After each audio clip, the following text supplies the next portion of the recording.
Bien, hemos hablado ya de lo que es la dimensión ontológica del teatro y ahora vamos a hablar un poco de cuál es su dimensión epistemológica.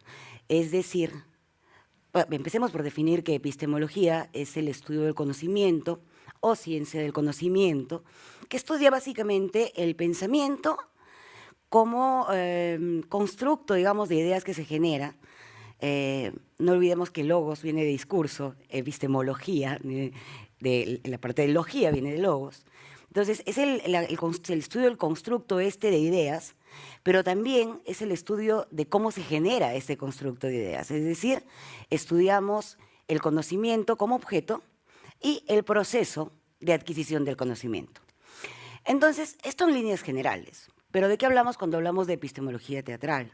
Hablamos de cómo se ha abordado, cómo se aborda el estudio del teatro, básicamente, muy simple. Ahora, ¿dónde empieza el complejo? En que el teatro no puede estudiarse como un sistema semiótico cerrado. El teatro es un ente complejo, sumamente complejo en sí mismo y complejo además porque está articulado con la realidad y con nuestro conocimiento, es decir, con todo nuestro conocimiento previo. Nosotros, para poder crear teatro, venimos con una serie de ideas preconcebidas, con una manera específica de procesar la realidad, de percibir, de procesar y de convertir esta percepción procesada en una serie de conceptos. Con eso creamos teatro. Entonces está intrínsecamente relacionado con nuestro conocimiento. Y este conocimiento lo que procesa es la realidad, es a través de este conocimiento que nosotros filtramos, entendemos, organizamos todos los datos que recibimos de la realidad. Y todo esto va a determinar el tipo de teatro que nosotros hacemos. Pero no solamente esto. Todo esto va a determinar también los enfoques que vamos a asumir para estudiar el hecho escénico, para estudiar el hecho teatral. Es imposible ya a estas alturas de la vida pensar en que podemos observarlo objetivamente, en que podemos aislarnos del hecho teatral como hasta hace un tiempo se decía, y observarlo con frialdad. Nosotros estábamos acostumbrados a observar el hecho teatral desde aquí, desde la butaca, como un sistema semiótico cerrado. Nosotros veíamos lo que pasaba en el escenario y creíamos que podíamos entender la relación de estos signos y que esto se autoabastecía, que solamente necesitábamos de conocer lo que estábamos mirando. Ok. ¿Qué es lo que sucede? Lo que sucede es que si pensamos, si definimos el teatro en relación a su sistema ambiente y en relación al conocimiento, tenemos que este sistema ambiente y este conocimiento ha cambiado históricamente y seguirá cambiando. Por lo tanto, lo que se producen son quiebres en los sistemas epistemológicos, en los modelos epistemológicos. Pero ¿qué es lo que se ha quebrado? Hasta hace algún tiempo, como decía, nosotros observábamos desde afuera algo que se consideraba una unidad completa en sí misma con un objetivo trascendente, que iba más allá de ella en el tiempo. Es este concepto de unidad el que se quiebra. Este concepto de unidad que mantenía el sistema de conocimiento de la modernidad articulado se ha quebrado. Entonces, lo que tenemos es una explosión de perspectivas, de fragmentos, hubiera dicho, pero en el caso del conocimiento, de perspectivas, de enfoques o de encuadres del estudio, para enfocar el estudio del hecho escénico o del teatro. Como decía, hasta la modernidad nos entendíamos a nosotros mismos como un ser unitario, como una unidad identitaria, con un propósito final. Al final de nuestras vidas hacíamos algo con un objetivo. Esto tenía un reflejo, tenía su correlato en los productos escénicos. Los personajes, que eran una copia de nosotros mismos, tenían un objetivo también en el tiempo. Querían conseguir algo, tramaban estrategias, tenían incluso objetivos diferentes. Las fábulas también eran unidades completas que se organizaban en el tiempo. El teatro mismo, desde el principio, la entrada del público hasta la salida del público, era una unidad completa, que se entendía en un decurso temporal. Ese concepto de tiempo y de espacio es el que, con la entrada de la posmodernidad, con el arribo de la posmodernidad, y ya hablaremos un poco después de esto, se ha quebrado. Entonces, si ya no podemos entender el hecho escénico como objeto de estudio, como si este fuera una unidad autosuficiente, o como decía al principio, como un sistema semiótico cerrado, tampoco podemos entender su estudio, el conocimiento que de él emerja, o el conocimiento que nos haga llegar hasta él, como un sistema cerrado. Es decir, tenemos que tomar en cuenta todas sus ramificaciones, todas sus articulaciones, con la realidad, con el sistema de pensamiento cambiante, fuera de esta unidad espacio-temporal quebrada con la entrada de la posmodernidad. Jean-François Lyotard nos habla de la muerte de los relatos legitimadores de los saberes. Pero ¿de qué relatos nos habla? ¿De qué relatos legitimadores de los saberes? Nos habla de relatos que tienen un componente teleológico, es decir, que implican un decurso temporal. Estos son los relatos que mueren. ¿Por qué? Porque, como decía hace un momento, el mismo concepto de tiempo se ha quebrado. Sí, entonces, retomando, si ya no podemos entender el hecho escénico, ya casi a partir de la década de los 60, como una unidad identitaria, y el conocimiento de este tampoco puede utilizar una línea temporal ni espacial donde enmarcar el objeto de estudio, entonces la epistemología teatral empieza a buscar nuevos caminos, nuevas maneras, nuevos enfoques. Ya no estudiamos el objeto escénico, el hecho teatral, el hecho escénico, ya no lo estudiamos desde la butaca, ya no lo miramos como un sistema semiótico cerrado. Ahora lo estudiamos desde aquí, desde el escenario. Estudiamos su proceso de construcción, de elaboración, desde sus articulaciones con la realidad, desde sus articulaciones con nuestros propios conocimientos previos, desde sus articulaciones con las otras disciplinas artísticas y desde sus articulaciones con las otras disciplinas del conocimiento. Es decir, el conocimiento, el estudio del conocimiento teatral empieza a romper, a ensanchar, a fragmentar los límites dentro de los cuales la modernidad lo colocó. De esta manera, nosotros estudiamos todo aquello que conduce a la creación del objeto de estudio, desde, como decía, todas sus articulaciones, pero además de esto, apoyados y en un constante diálogo con la teoría y por la teoría. Entonces, hasta aquí tenemos que la epistemología teatral implica el estudio del acontecimiento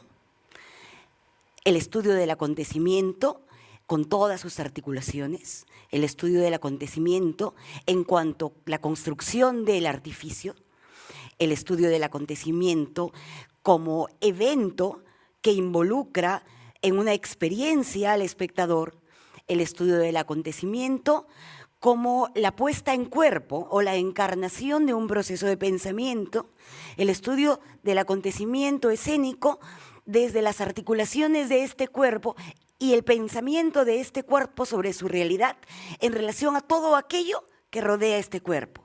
Llámense luces, escenografía, iluminación, sonido, su voz amplificada, su voz digitalizada, las imágenes, los ritmos. Pero todo esto, como decía anteriormente, no viene de la nada. El estudio de todas estas articulaciones no se limita al estudio de los lenguajes, abstractamente hablando, no. Va más allá y se sostiene ¿dónde? Como decíamos hace un momento, se sostiene en la academia, se sostiene en la teoría. Como decíamos, hasta la modernidad, el sistema de conocimiento y los objetos de estudio, incluyendo el teatro, incluyendo al estudio del teatro, estaban sostenidos en que existía una unidad esencial que tenía un propósito en una línea temporal. Eso es lo que se rompe, esa es la gran fractura y tiene una serie de implicancias para el teatro y para su estudio, implicancias determinantes y profundas. Y como decía hace un momento, ya no se puede concebir el estudio del teatro, el estudio del arte, sin pensarlo también desde la teoría. No quiero decir con esto, por supuesto, que no se piense desde el cuerpo, que no se piense desde la sensorialidad, solo que esto ya no es suficiente. Ya no es suficiente entender de qué manera nos emocionamos. Ahora es necesario también entender qué está determinando nuestras emociones y nuestros pensamientos. Y entonces vamos a la teoría. Hablábamos de la posmodernidad. Como decíamos hace un momento, según Lyotard, que es uno de los primeros en usar el término, esta implica la muerte de los relatos legitimadores de los saberes. ¿Pero por qué se da esta muerte de los relatos legitimadores de los saberes? Porque, así como tiene el nombre de posmodernidad, se llama capitalismo avanzado, tercera etapa del capitalismo, capitalismo tardío, y esto implica que el capitalismo, como sistema económico, llega a su máximo nivel de expansión. Cuando se llega al máximo nivel de expansión del capitalismo, al máximo nivel de consumo, aunado a la globalización que permite que este arribo, digamos, a este nivel superior aparezca, llegamos a su explosión. No olvidemos que todo el sistema de producción económico de la modernidad también estaba sostenido en el tiempo. El problema es que todo se fragmenta. Los sistemas de producción se diseminan por el planeta. Los sistemas de consumo, los medios de consumo y de publicidad, todo el aparataje que sostiene el capitalismo se fragmenta, lo cual produce que nuestra vida como sujetos se fragmente y nuestro pensamiento se fragmente. Nuestro pensamiento no tiene ya más un decurso temporal ni espacial, se vuelve plural, heterogéneo.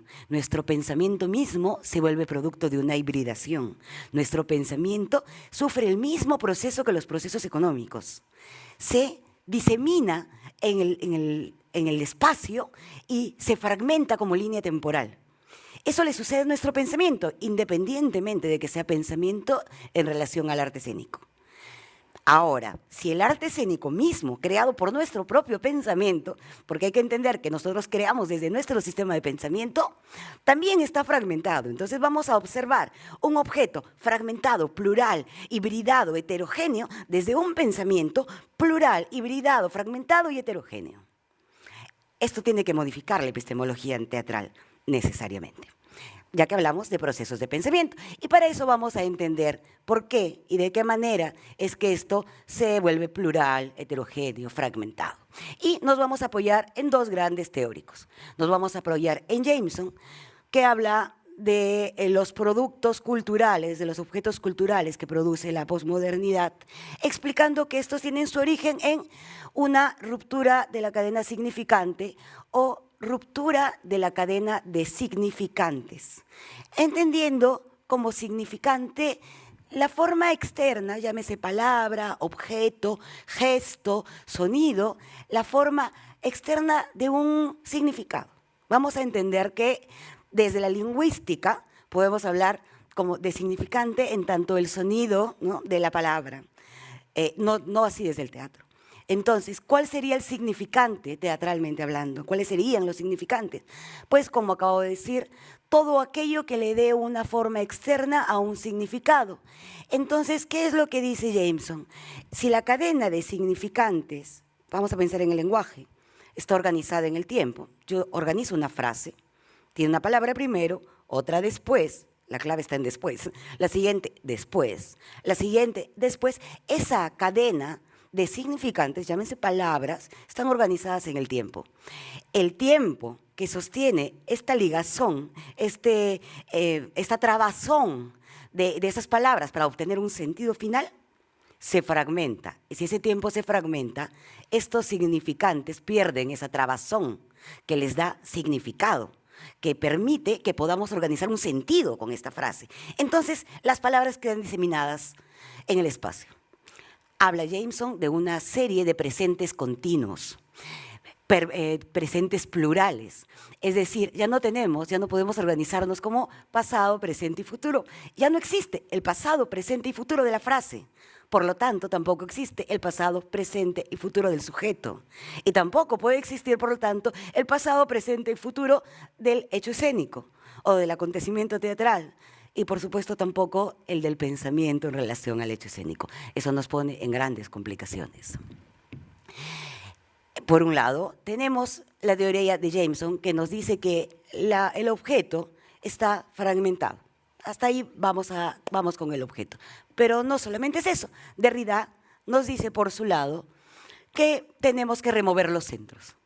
Que todo aquello que funcione como unidad, como esencia, como centralidad de algo, como, vamos a dar un ejemplo muy simple, digamos, la mujer, que está tema que está tan de moda. El centro de la mujer es ser maternal. Una mujer tiene un fin último que es darle continuidad a la especie humana. Y todos sus instintos están diseñados para que así suceda. Entonces es un ser, es un ente esencialmente maternal. Derrida propone que para generar la identidad de los términos, nosotros hemos dejado por fuera muchos otros aspectos de este mismo término. En el caso de la mujer, sería su inteligencia, su fuerza, su independencia, su capacidad de autoabastecerse, etc. ¿Qué pasa en el caso del teatro? En el caso del teatro nosotros hemos entendido que la esencia del teatro es contar una historia. Nosotros hacemos teatro, contamos historias, nosotros contamos una fábula. ¿Y qué pensamos que es imprescindible para que haya teatro? Personajes a través de los cuales contar la fábula, porque a diferencia de la literatura, el teatro está pasando en vivo delante de otra persona, ¿no es cierto? Entonces nosotros hemos entendido que todos estos aspectos eran consustanciales al teatro, eran los esenciales del teatro. Vamos a ver qué pasaría desde la perspectiva derridiana si nosotros movemos el centro. Y decimos, ok, yo ya no quiero que el centro sea la fábula, vamos a ver qué puede funcionar como centro. De repente el cuerpo. De repente ahora el centro, como en el teatro de Wilson, es la composición a través de la luz. De repente ahora el centro es el trabajo coral de las voces y meto cientos de personas en espacios enormes en los cuales voy a escuchar discursos polifónicos diseminados en espacios sumamente amplios. O de repente ahora es el objeto. Y entonces abarroto, atiborro espacios de una enorme cantidad de objetos y aparece lo que se conoce como, o que a mí me gusta llamar, barroquismo sígnico. Todas estas son las características del teatro contemporáneo, llámese teatro contemporáneo, teatro posdramático o teatro posmoderno. En realidad, cualquiera de estas nomenclaturas encierran características sumamente parecidas. ¿Qué es lo que está sucediendo? Que así como lo reclamaba Derrida, se ha movido el centro. Por lo tanto, ese centro, ¿qué era lo que hacía el centro? El centro cohesionaba una estructura, ¿no? Entendamos que la deconstrucción viene del postestructuralismo y el postestructuralismo evidentemente viene del estructuralismo. Hablamos de estructuras. Derrida, cuando habla de mover el centro, habla de mover el elemento cohesionador. Si ya no hay elemento cohesionador, al igual que el tiempo de la frase de Jameson, no hay elemento cohesionador, los elementos se dispersan. Y entonces yo puedo reconfigurarlos, puedo reconfigurar los elementos que han quedado desordenados, por decirlo de alguna manera, o dispersos, para generar diferentes estructuras, diferentes modelos, diferentes teatros. El teatro ya no se restringe a una fábula contada a través de personajes que nos narren un suceso o una acción en un decurso temporal. El teatro se ha abierto todas sus posibilidades o las ha expandido o ha fracturado los límites. Todas estas maneras de decir están haciendo referencia a lo mismo, a la entrada, a la incorporación, a la aceptación dentro de lo que entendemos como teatro, dentro de lo que en nuestra estructura cognoscitiva podemos comprender que es el teatro. Han empezado a entrar todas estas diferentes teatralidades, todos estos diferentes teatros, todas estas maneras de generar entes poéticos vivos, que es finalmente lo que el teatro es.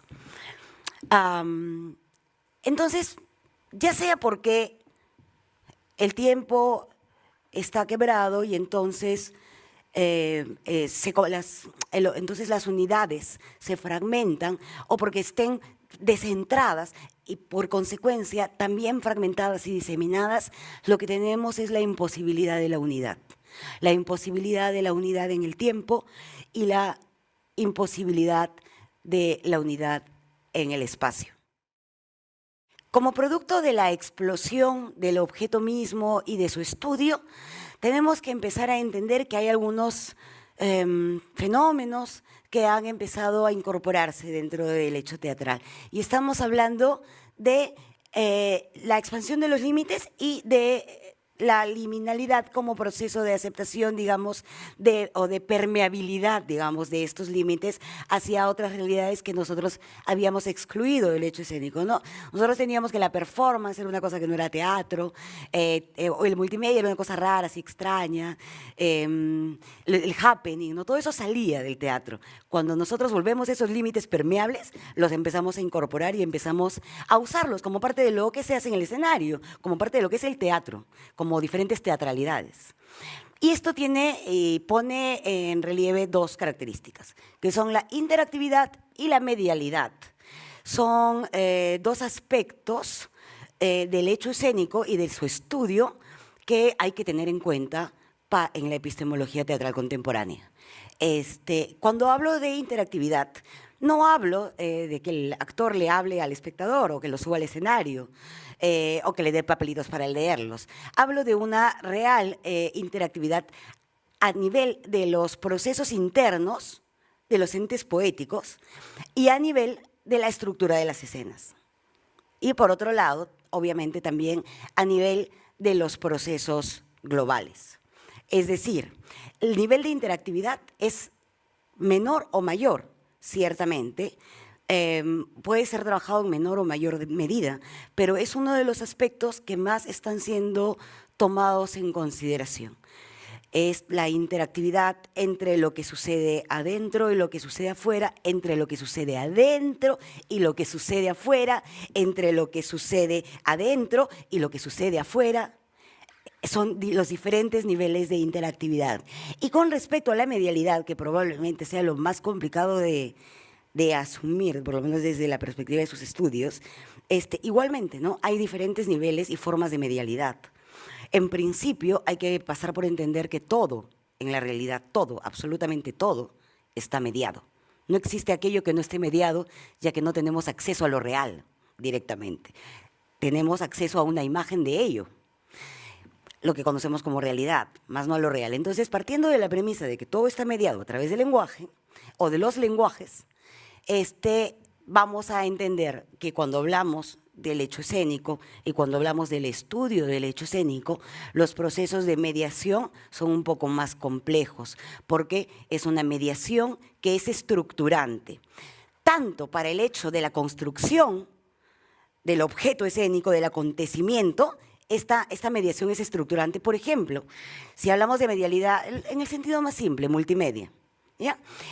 No es la multimedia ya como un adorno, como un aditivo que se le pone a la obra para hacerla más moderna, más interesante, no sé. No, para nada.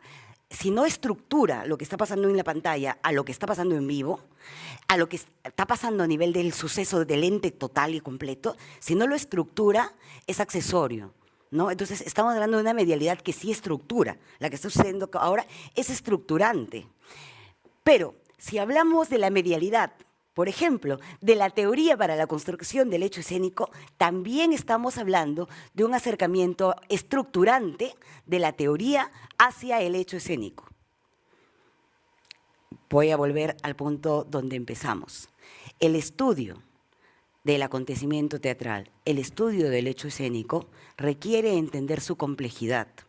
No solamente la complejidad del hecho en sí, sino también la complejidad del conocimiento generado por él y generado para él.